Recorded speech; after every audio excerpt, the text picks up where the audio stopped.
तुम जाते हो शंकर जी के मंदिर में, वहां शिवलिंग है, तुम्हें कभी संकोच नहीं लगता, शर्म नहीं लगती, अपने बच्चों को भी ले जाओगे, अपनी लड़कियों को भी ले जाओगे।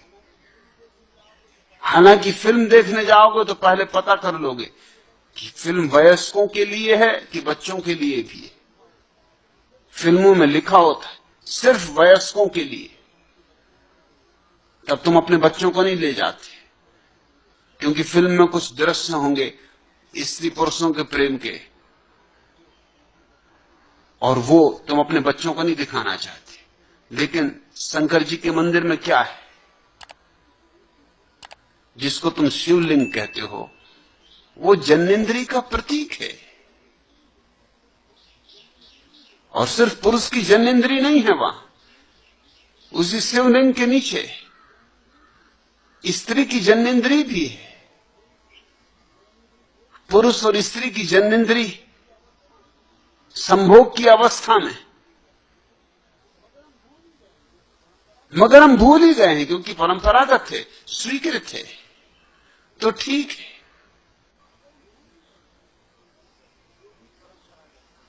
जो भी परंपरागत है वो ठीक है, फिर उस पर कोई ऐतराज नहीं उठा सकता, नहीं तो अभद्र है, बेहुदा है। चुंबन में क्या खराबी हो सकती, जब शुद्ध जन्नेन्द्रियों के प्रतीक मंदिरों में रखे जा सकते हैं, तो चुंबन में क्या खराबी हो सकती है? दो स्त्री पुरुषों के आलिंगन में क्या विरोध हो सकता है? और बच्चों से कब तक छिपाओगे? और छिपाने की जरूरत क्या है? जो सत्य है सत्य है। बच्चे आज नहीं कल जानेंगे, तुमसे नहीं जानेंगे तो गलत रास्तों से जानेंगे, गलत स्रोतों से जानेंगे, और बेहतर यह कि ठीक स्रोतों से जाने। मैं इस पक्ष में हूं कि फिल्मों में जो जो सत्य है वैसा ही सत्य होना चाहिए, ताकि बच्चे सत्य से पहले से ही परिचित हों। नहीं तो एक दिन अड़चन खड़ी होती, भारी अड़चन खड़ी होती। बहुत दिनों तक हम बच्चों को अंधकार में रखते, फिर एक दिन उनका विवाह कर देते, फिर विवाहित युवक और युवती दोनों अपने को अपराधी अनुभव करते, क्योंकि अब तक इस युवती को कहा गया था कि किसी पुरुष को छूना भी पाप है। अगर 20 वर्ष तक किसी युवती को कहा गया है कि किसी पुरुष को छूना भी पाप है, तो आज अचानक इस पुरुष के साथ सो जाना कैसे पुण्य हो सकता है?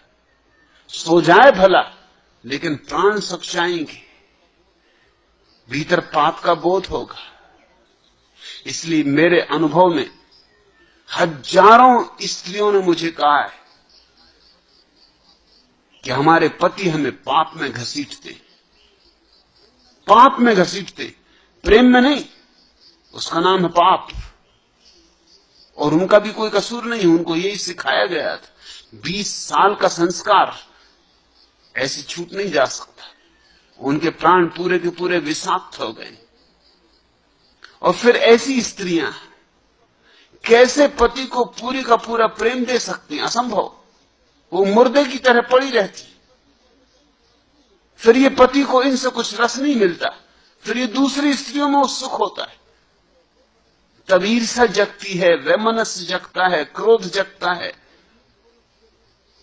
और यही पुरुष फिर वैश्याओं को जन्म देता है, क्योंकि इसकी पत्नी तो बिल्कुल मुर्दे की तरह पड़ी रहती, बिल्कुल ठंडी, उसमें जैसे कोई गर्मी नहीं, कोई जीवन नहीं। अगर वो गर्मी और जीवन बताए तो ये भी ऐतराज उठाएगा कि अच्छा लक्षण नहीं। अच्छी स्त्रियां रस नहीं लेती इन बातों में, ये तो बुरी स्त्रियां इन बातों में रस लेती। ये बड़ी अजीब हालत हो गई। बुरी स्त्रियां रस लेती हैं बुरी बातों में, मगर वही जीवंत मालूम होती, और अच्छी स्त्रियां तो इस तरह की बातों में रस लेती नहीं।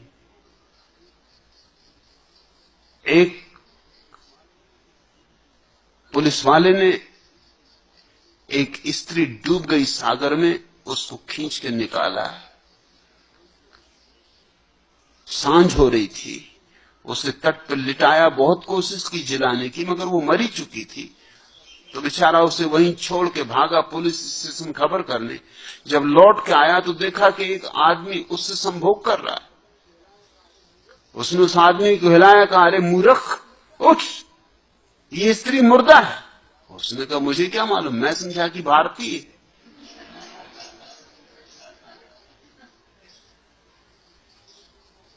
भारतीय स्त्री को बिल्कुल मुर्दा भाव से पड़े रहना चाहिए, हिलना डुलना भी नहीं चाहिए।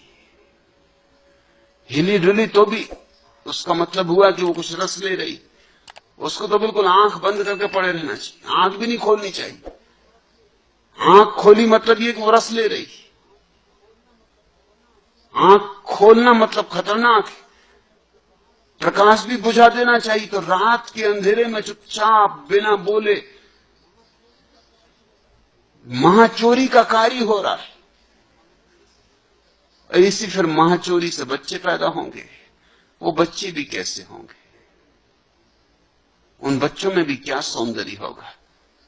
उन बच्चों के पास भी क्या आत्मा होगी? मगर तुम शास्त्रों में ऐतराज नहीं उठाओगे। तुम्हारे पुराण बेहूदी कहानियों से भरे, तुम्हारे मंदिर बेहूदे चित्रों से भरे, ऐसी बेहूदी कहानियां कि तुम सोच के भी चकित हो, मगर शास्त्रों में है तो सुंदर। और मैं चूंकि उनका विरोध करता हूं, इसलिए स्वभावता कौन मेरे पक्ष में खड़ा होगा? एक मित्र ने मुझे ये किसी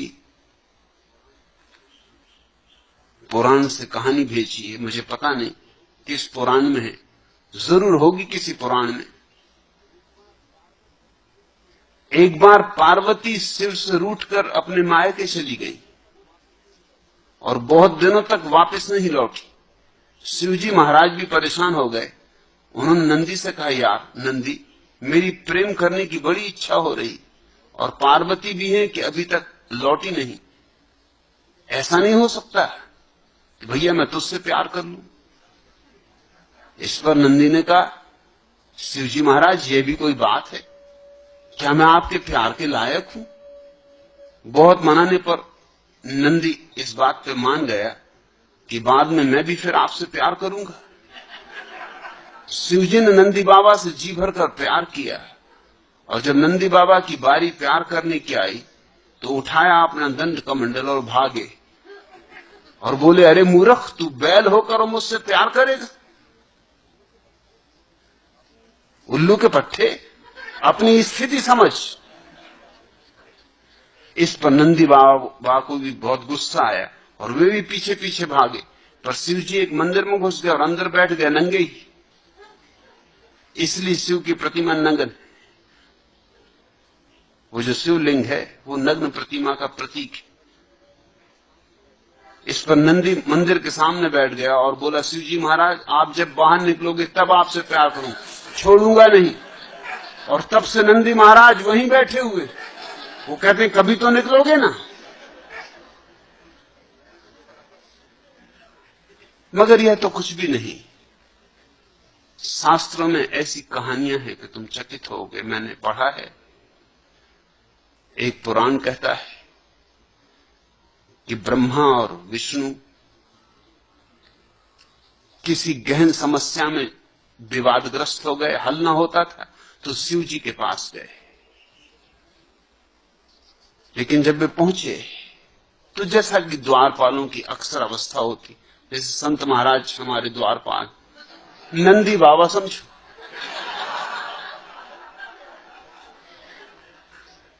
अक्सर सोए हुए मिलेंगे।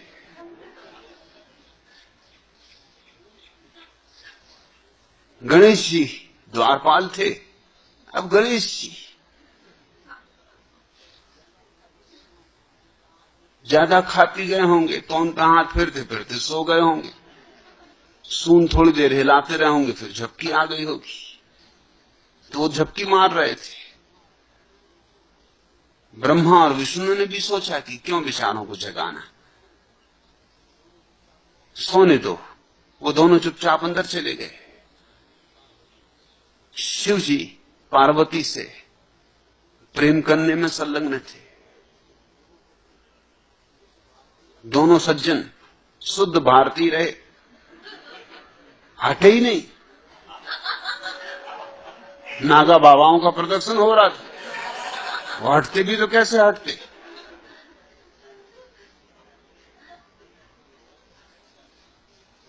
कोई और होता, कोई अंग्रेज होता तो फौरन क्षमा मांग के बाहर हो जाता कि माफ करना है।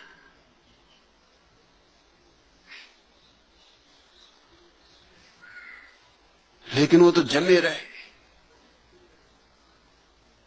देखते ही रहे। और शिव जी को तो तुम जानते हो, ज्यादा भांग चढ़ा गए होंगे,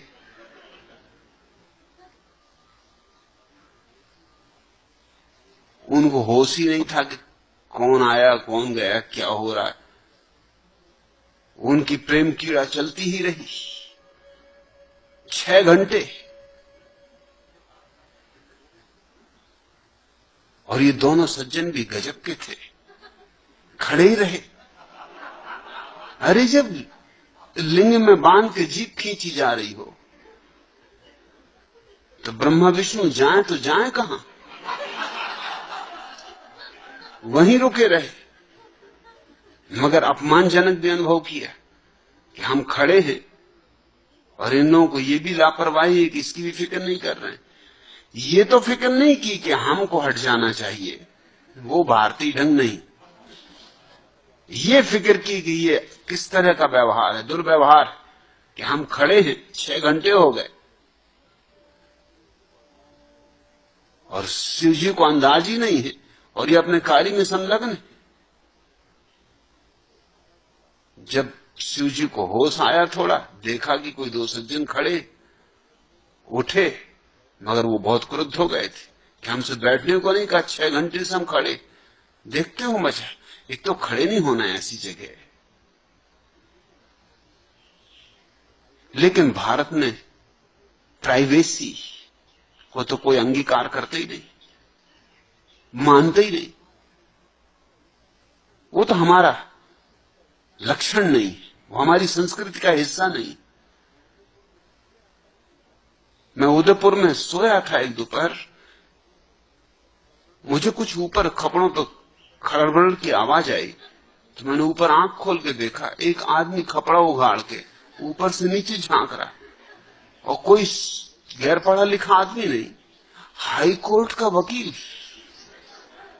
मैंने पूछा कि भैया क्या कर रहे हो, कोई वर्षा वगैरह आ रही, खपड़े ठीक कर रहे हो? कहा कि जी नहीं, बस आपके दर्शन को चला है।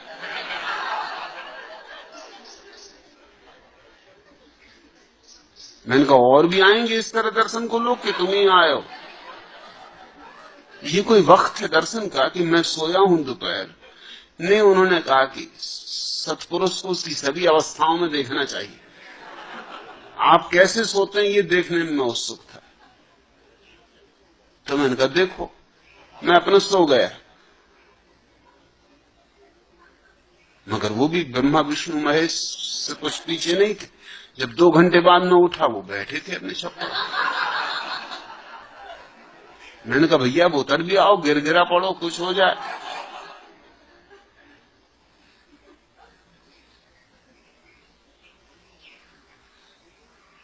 ब्रह्मा विष्णु हटे तो नहीं, मगर नाराज हुए कि हमारे साथ सम्मानजनक व्यवहार नहीं हुआ है।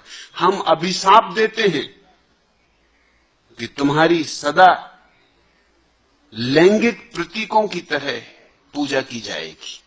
इसीलिए मंदिरों में शंकर की पूरी प्रतिमा नहीं होती, सिर्फ लैंगिक प्रतीक होता है। वो उस अभिशाप की वजह से। ये शिवलिंग के पीछे जो कथा है वो ये